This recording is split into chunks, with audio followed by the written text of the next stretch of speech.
Hi, story recapped here. Today, I'm going to explain a film based on the real-life story of the youngest warrior of World War II called Soldier Boy. Spoilers ahead. Watch out and take care. The movie begins in Russia where a family of three sit by the river, enjoying their time. The youngest of them, Sergei Aleshkov, boasts to his elder brother and mother about him being on top of a tree, when suddenly, German fighter jets fly overhead. The mother asks her kids to quickly hide in the bushes, but the 6-year-old claims he is not scared and strikes the jet with a slingshot. To everyone's surprise, he manages to hit the jets and explode them. But when he looks around, his family is gone. Sergei wakes up frightened from the dream and calls for his mother. Just then, someone knocks on his door. Assuming it is his mother, he runs towards it, but a neighbor woman comes in panicking. She thanks God for keeping him alive, and informs him that his mother and brother are dead. The little boy cannot comprehend what she is saying and wants to stay in the house to wait for his mother.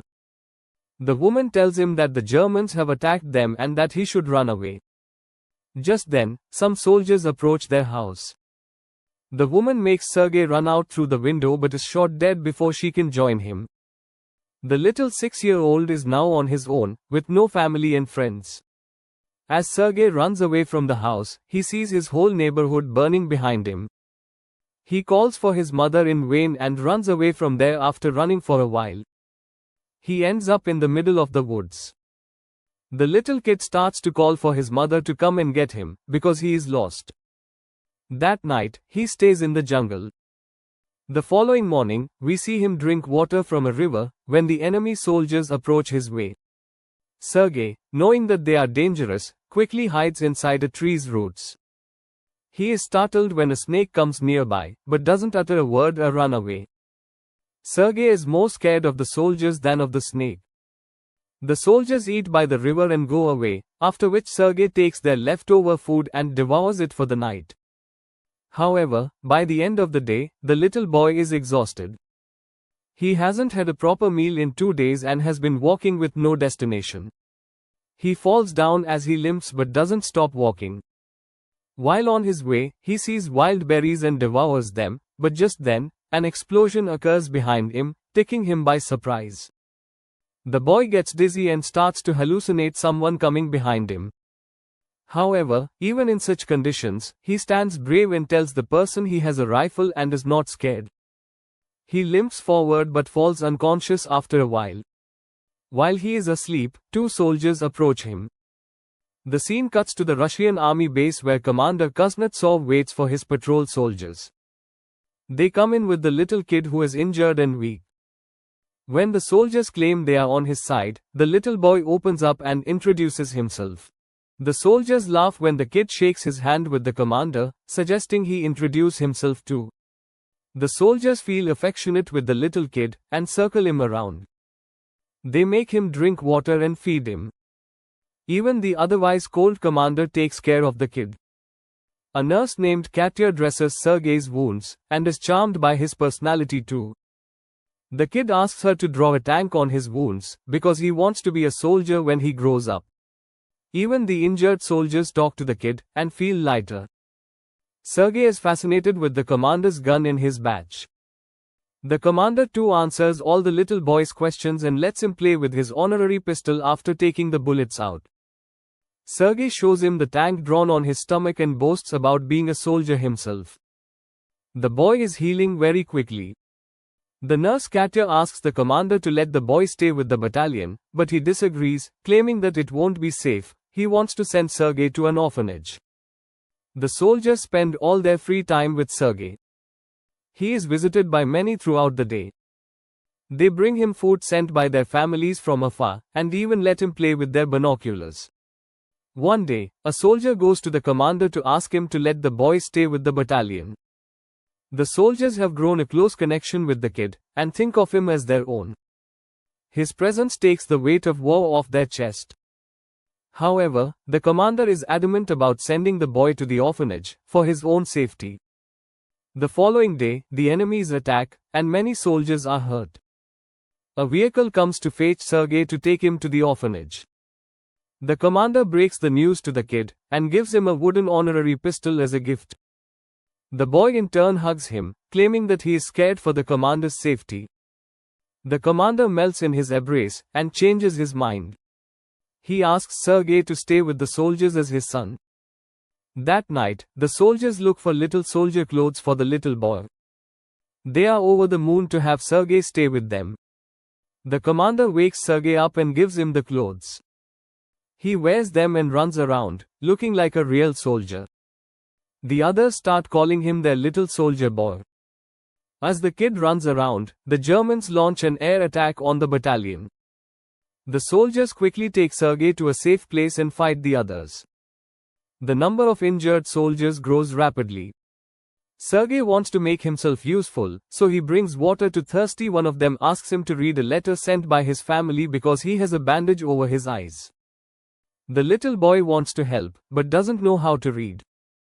He takes the letter and starts making up the things written on it, claiming that the soldier's cow is safe back home. When the soldier says he doesn't have a cow, the others tell him to go along with the story and laugh.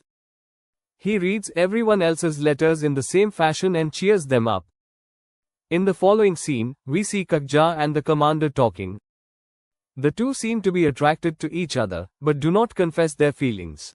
Later, Sergei tells the commander that he is of the orderly position in the battalion and starts introducing himself as one. However, the boy then sees one of the soldiers stationed destroyed from the attack. The commander teaches him to take his hat off to pay respect to the dead soldier. The next day, he insists the commander give him a mission and is given a task to distribute the letters among the soldiers. He completes his task efficiently and even makes the soldiers dance for him. The following day, Sergei goes a little far from the base with his binoculars. As he is playing with it, he sees someone's leg moving from inside a haystack. He rushes back to the battalion and tells the soldiers about his findings. The soldiers are skeptical, but go with the boy anyway. When they reach near the haystack, they are alerted to see two German spies hiding underneath. The spies are arrested, and the kid is praised for his intelligence. That night, the commander shows Sergei the legal papers for his adoption. He is now officially the kid's father. Sergei knows of the commander's feelings for Katya, so, to repay his kindness, he takes him to confess to her. But the two see her talking to a different man, and wrongfully assume she is interested in someone else. The base is attacked by the Germans again. This time, Sergei helps the soldiers with all his might, by supplying ammunition to the soldiers in the front line, but the soldiers there command him to go back to the shed because it is too dangerous outside. When he comes to the shed, he sees the commander and others panicking because the phone's connection with the colonel is lost. A soldier is sent to fix the broken wires. Sergei follows the soldier and sees he has been fatally wounded. He asks the dying soldier how he can fix the wires, and does it himself. The connection comes back and more troops are called. The 6-year-old saves everyone's life. Later, we see the commander and Katya talking by the river. The commander finally confesses his love for her and asks her to be Sergei's mother. Katya is over the moon, but before she can say anything, a soldier approaches them and gives the commander a letter, saying they have been dispatched from the base. The following day, all the soldiers leave for their new base along with Sergei. However, on their way, they come across a minefield that blows off some of their vehicles. The commander is hurt while the group's orderly, who Sergei was close with, dies in the explosion. He cries and hugs the commander. They carry the injured ones with them and continue their journey to their new base. When they finally reach the other base, they meet the commander's leader, the general. He too is impressed by the kid's ambition, and congratulates the commander for having such a smart kid. The following day, their division is awarded a guard's banner, and so is the boy. He promises to save his country when the general gives him his badge. One night, their base is attacked brutally, and the commander is trapped under the ruins. Sergei cries for his father and tries to save him. He calls the other soldiers, who finally bring the commander out. The next day, Sergei approaches an injured commander. His hands were hurt while trying to save the commander. The kid is now an inseparable part of the team. He doesn't have a family beside them and moves wherever they go in the war. The movie ends as the regiment is seen moving to another base. A voice in the background narrates that he even took part in the Stalingrad battle and reached Poland with the soldiers. He is currently known as the world's youngest soldier ever, and the legendary story of his bravery is now spread for the whole world to hear. Subscribe for more videos like this, turn on notifications, and leave a like to help the channel out. Thank you for watching.